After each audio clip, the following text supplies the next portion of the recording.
Hey everybody. Hey y'all.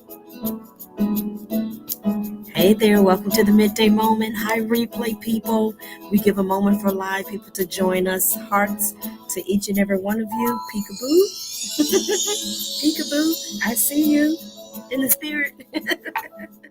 Hey there. Welcome to the Midday Moment. If it's your first time joining us, I'm your host, Dr. Davina Jones. And welcome to the Midday Moment. The Midday Moment, it is the place where we expect great things, not because we ignore the questions of our day, not because we ignore the challenges of our day. We expect great things because we recognize that we are both fully human and fully divine. And in our fully human selves, we got stuffs. And our fully divine selves, we got answers to the stuffs. And so the Midday Moment is designed to make sure you are tapping into your divine. So thank you for joining me right here in the middle of the day as I take a break.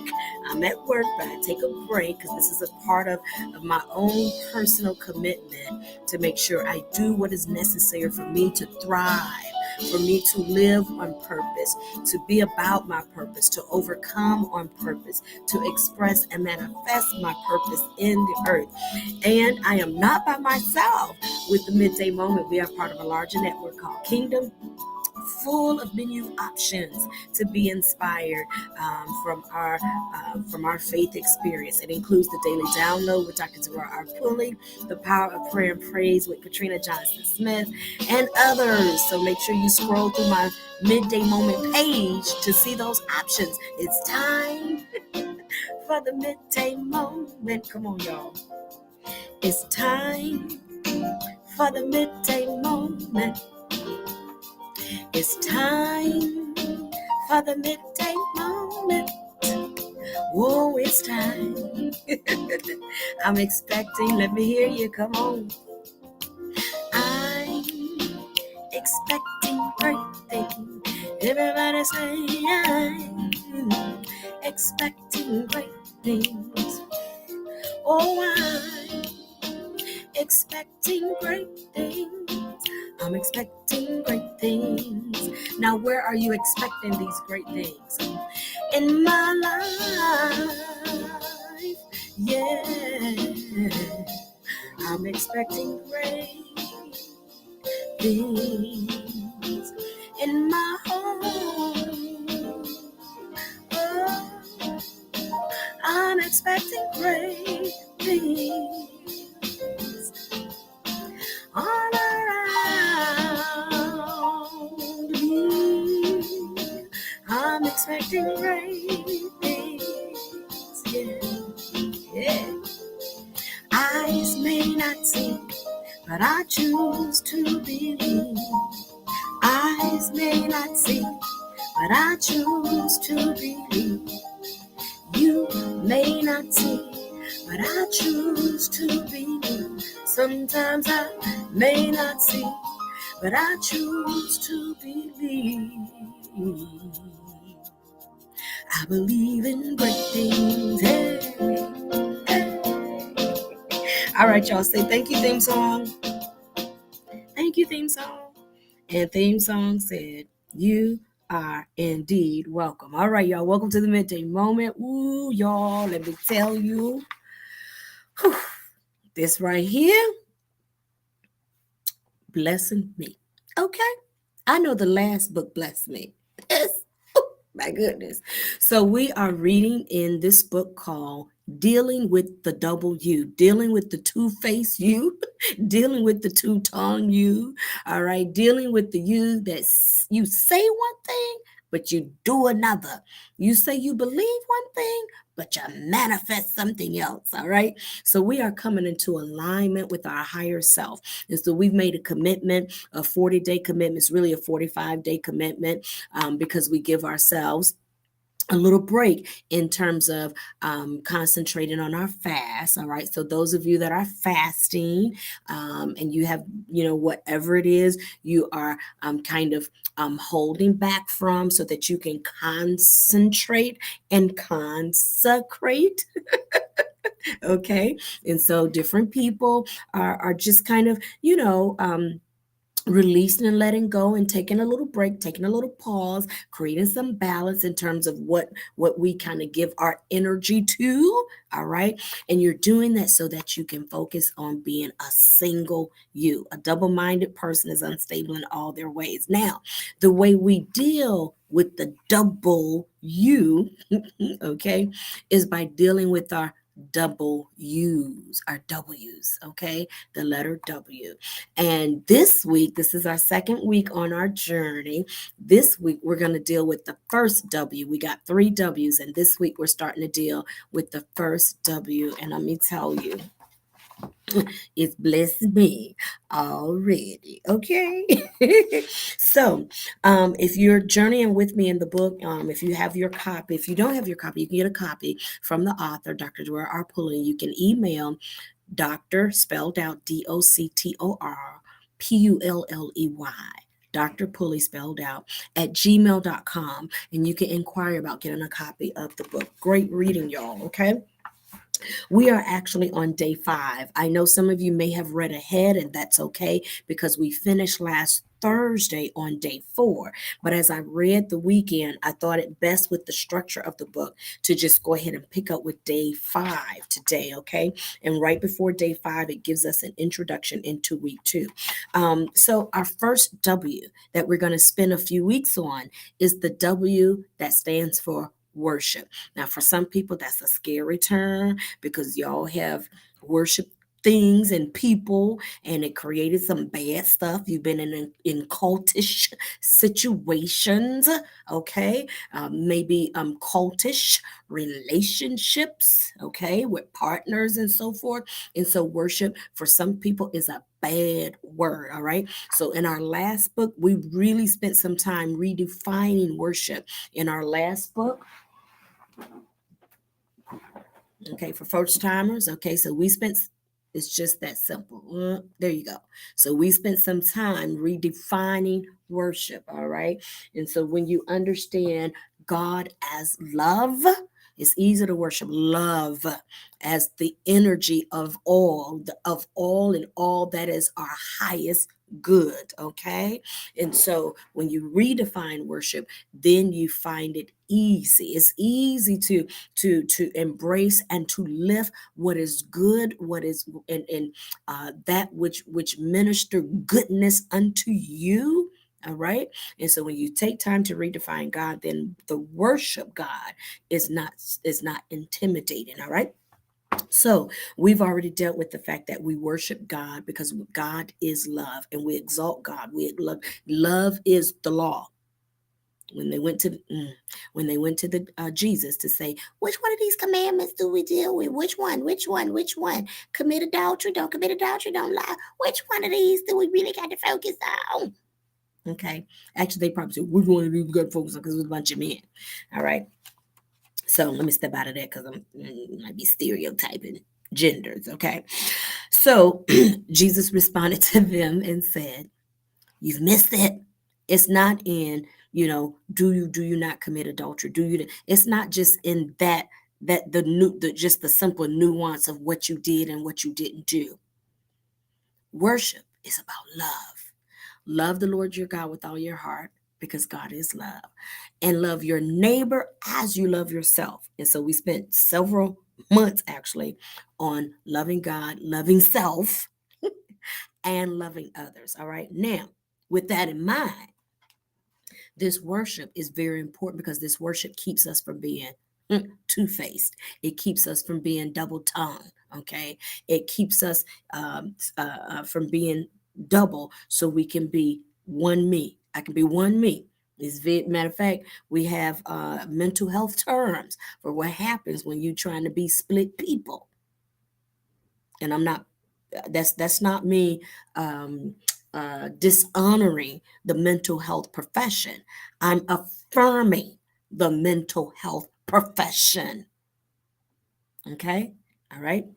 And so worship, here's some language from the introduction of week 2. This is so good. We worship God, not people.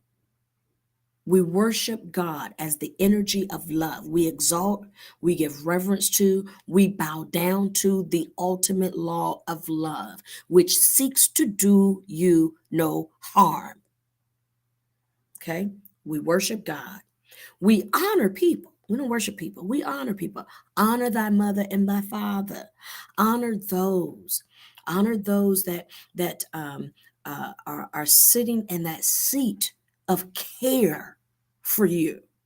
Okay, so we worship God. We honor people. We enjoy places. We don't worship places. We don't put places on the pedestal. There's only one entity that sits on the top. That is the entity of love, the everywhere evenly present spirit of absolute good. So we worship God, we honor people, we enjoy places, we appreciate things. This is some good verbiage here, okay? If y'all don't have a book, get the book so y'all can my light. Okay, here we go. Let's see. If y'all don't have the book, y'all get the book so y'all can highlight this stuff and get it, copy it, put it in your car, your purse, your journal, something, do something with it, because this is some good verbiage. Okay. In fact, I love this next line. We only worship Jehovah God. Okay, the everywhere evenly present spirit of absolute good. That's what we worship. Good. We worship good. We worship love. We exalt good. We bow down to love, to good. We give way and give reverence and give preference to the absolute, to the spirit of absolute good. So we only worship Jehovah. Therefore, worship is the cure for being double-minded. Because what creates the double-mindedness is when you're trying to worship God and things, God and people. When you're trying to worship places, people, and things. That's a noun. That's not God. Okay? That's good right there. So we worship God and God only. Hear, O Israel, the Lord our God is one. We worship God and God only. We honor people. We enjoy places. We appreciate things. Ooh, good Lord of mercy. Day 5. Day 5, which is today. Tomorrow's day 6 in our journey together. And so now day 5 tells us, okay, I'm at 13 minutes. Day 5 now tells us that we have a role model, a way shower named Jesus. We don't even worship Jesus.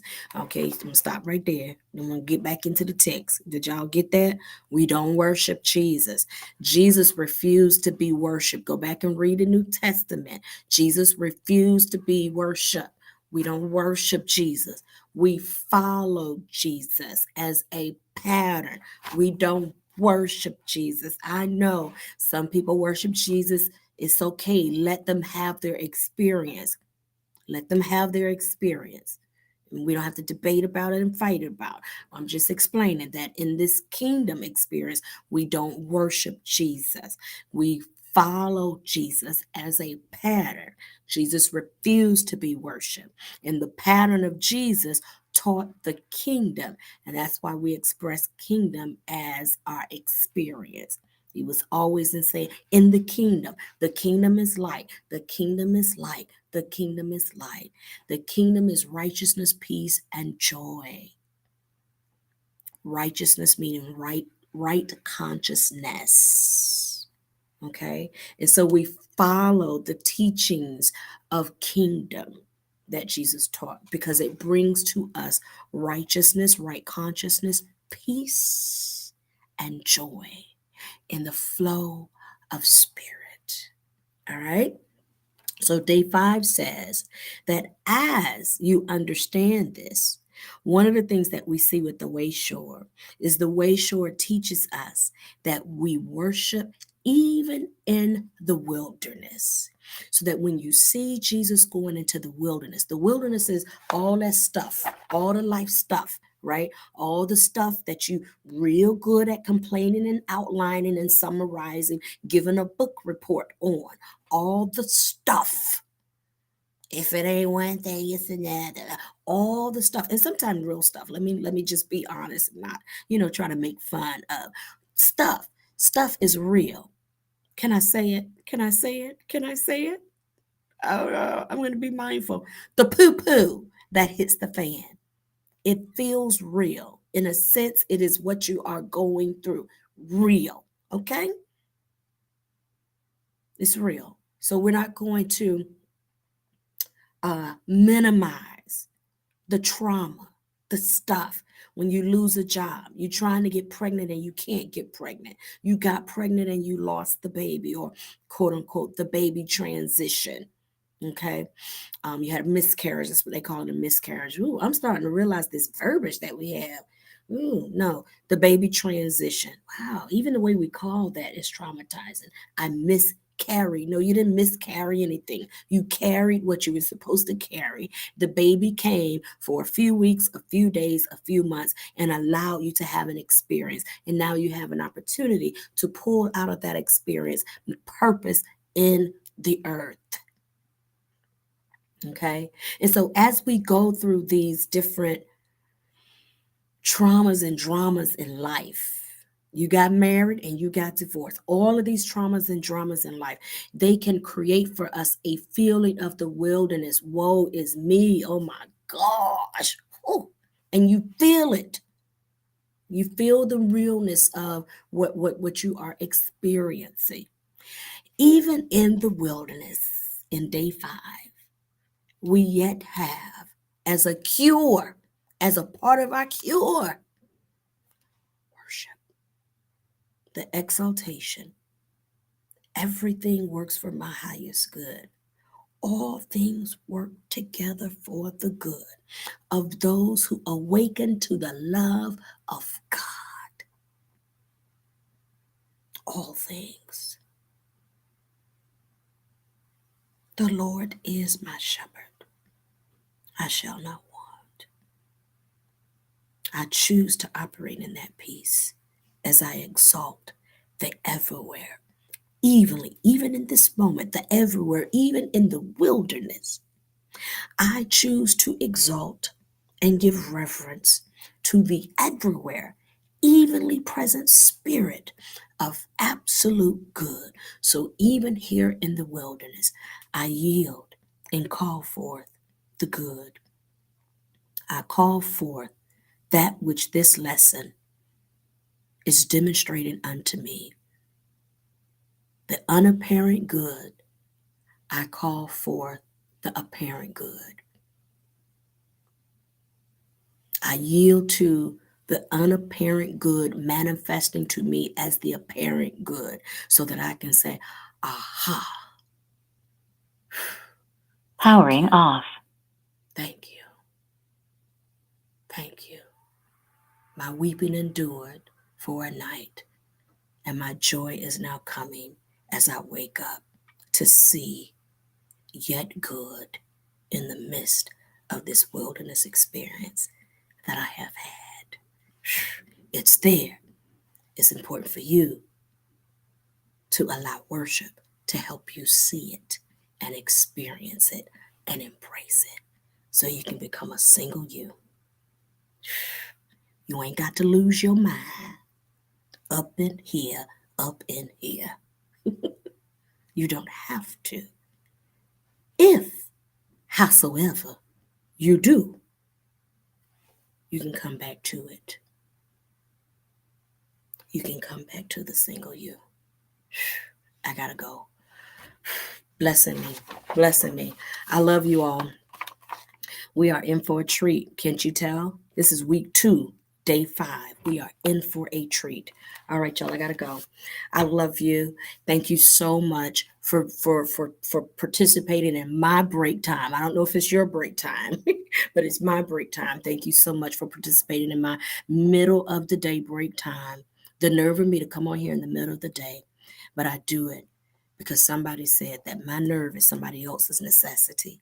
And so it's my necessity, and I share it with you, recognizing that all needs have been provided as we yield to the spirit of absolute good.